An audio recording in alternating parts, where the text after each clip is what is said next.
My guest today leads an organization called Axis, which sets out to resource parents and teens with meaningful information on how to decipher today's culture in a relevant way through the eyes of faith. David Eaton joins us today. Hey, David, thanks for being here. Thanks for having me. Tell me about the genesis of Axis. How did this all start? Oh man, I had graduated from college and I had looked back on my high school years. I had gone on a mission trip and I saw a picture, I was on the street corner of Mexico preaching the gospel, and I started looking at all my friends that had gone on that trip with me.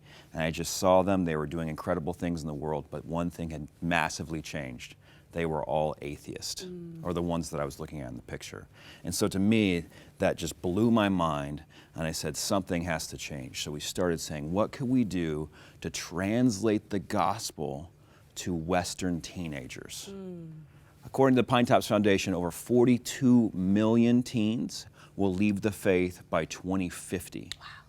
So say that again, 42 million. 42 million. 42 million. It's catastrophic. It's going to change the face of Christianity unless some intervention happens. Yeah. And so at Axis, we're all about connecting the wisdom of parents with the wonder of their teenagers. So we started thinking, how could we reach more teens? Well, instead of us trying to be the hero that the next generation needs, we realized that moms and dads and grandmas and grandpas are the hero. Yeah. So how could we be their research assistants, helping them know what's going on in culture? I mean, language, really we're making them bilingual. Yeah. Like broccoli means weed, or Anna is shorthand for anorexia, or there's an entirely new emoji language. And so how can we help moms and dads join the conversation that culture is already having with their kids? Now, I became a Christian when I was around 19 years old. And so I'm thinking, people are watching this and they might not even be a Christian and be like, well, why does that matter? Why does faith matter to a young person? Why should it matter to a young person when they're deciphering this crazy world that we live in? Yeah, well, you're going to believe in something. Yeah. And so you're going to have this giant story for the world. Worldview is a term for it. And so how all of these things fit together. But I think every generation is asking different questions. And so I think any loving parent, any loving grandparent is going to try to figure out what questions is the next generation asking. So I think we live in a world right now where it's all about identity. In the past, it might have been about truth. There was a phase where all about stories. I mean, who doesn't love a great story? But now the big question is, what does it mean to be human? And how you answer that question changes everything. Yeah. What are young people searching for? Why are they leaving? Why is there this mass exodus happening over the next couple of years? Well, that's a huge question right now. I'm asking you. Yeah, I know. I guess I should.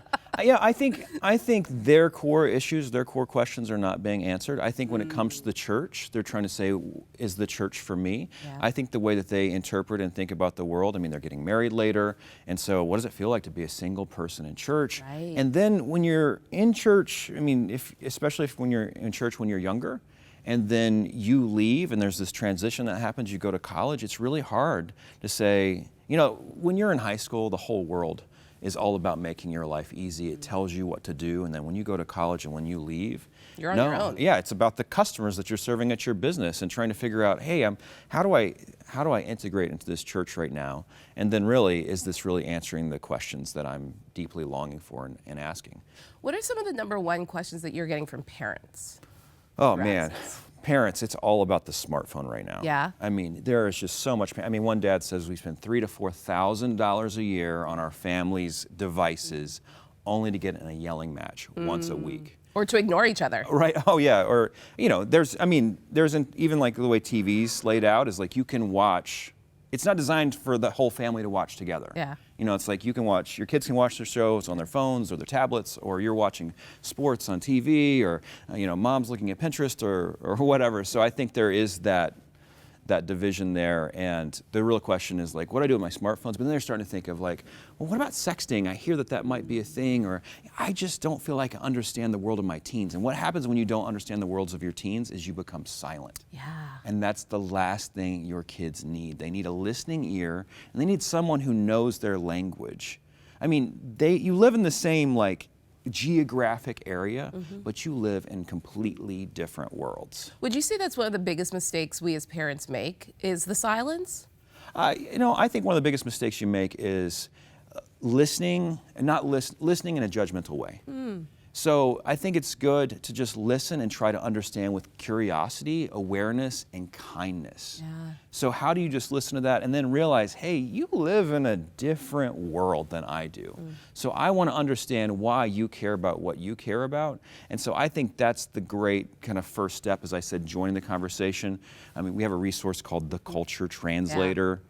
Every week, every Friday it comes out, just says, here's 4 things to talk about with your kids. I think you gotta have that conversation. I mean, my favorite story right now is we had a young millennial who came to us, and she says, I've only had one real conversation with my dad. And when I heard that, I was like, no, you can't have just one real conversation. So much is going to be lost in translation. But then she paused and she smiled and she says, we've never stopped having that one conversation. You cannot outsource your parenting to a great teacher or to a coach or to a pastor or to a youth pastor. You know, a youth pastor might have an 18-month conversation with your kids. A coach might have a 3-year conversation with your kids. Yeah. Maggie, you're going to have a 60-year conversation with your kids. Yeah. And there's no one going to be more influential than you and your husband. Grandparents are going to have a 30-year conversation. Man, if the grandparents who are listening to this right now, sometimes they feel uninvited. I want you to know, the grandparents need to know you are invited. And like when moms and dads are like so angry over something with Fortnite or something with Snapchat or Instagram this or some new app there, nothing like a grandpa just to slip right in and just say, I don't care about that, but I care about you, and have that long play. So that's what I think, when we think about Axis, we think about there's millions of pipelines to the next generation that are empty. These are parents who are like looking for content to have great conversations with their kids. I mean, even dating, right?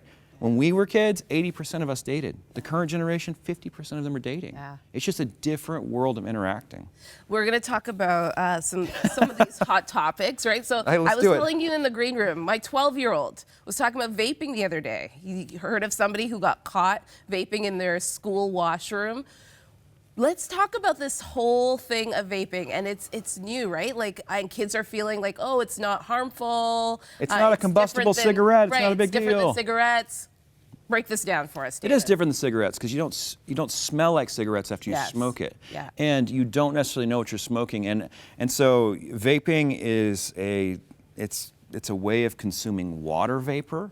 And so it can just have flavors like watermelon sunrise or something like that, which is obviously targeting a young demographic. If when you hear that, you can also vape nicotine and really strong levels of nicotine, and you can also vape marijuana in a oil format. But you do not smell like marijuana. You do not smell like cigarettes. As soon as a teacher leaves the room, a kid could pull out a Juul, which is a type of, it's kind of a cool looking device to vape, and just have a couple hits on their vape. Wow. And so when they do that, the teacher comes back in, doesn't smell anything. Yeah. And so here you have this super stimulated kid with something that's easy to sneak in, that doesn't smell, and really, initially it was like, oh, this is not as bad for you.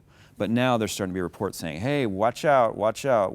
Just because this was untested initially doesn't mean that we should just start adopting it. Right. It doesn't mean that 13-year-olds should be doing it in the washroom. Right. So quick tips for parents that might have kids that are interested in vaping. I think there's 2 initial big picture tips is like, as a parent, practice your I'm not shocked face. Yes. So when you hear something intense, it's like, wait, who's smoking what, You'll be where? proud of me. I did that in this conversation. I was like, oh, okay, tell me more. Really? Yeah. And you're like, oh, I'm going to go and see what Axis has to say on. So we have like a parent guide. It's like an 8-page briefing on vaping. So I think the I'm not shocked face is really important at first. And I love this question. Don't ask them if they have vaped first. Ask them about their friends. And then start with that question. You know, ask questions, be curious, be kind, be safe. Yeah. I mean, oh man, I love this. I love this. You should say this to your kids. I say this to my kids. Tell them you can tell me anything.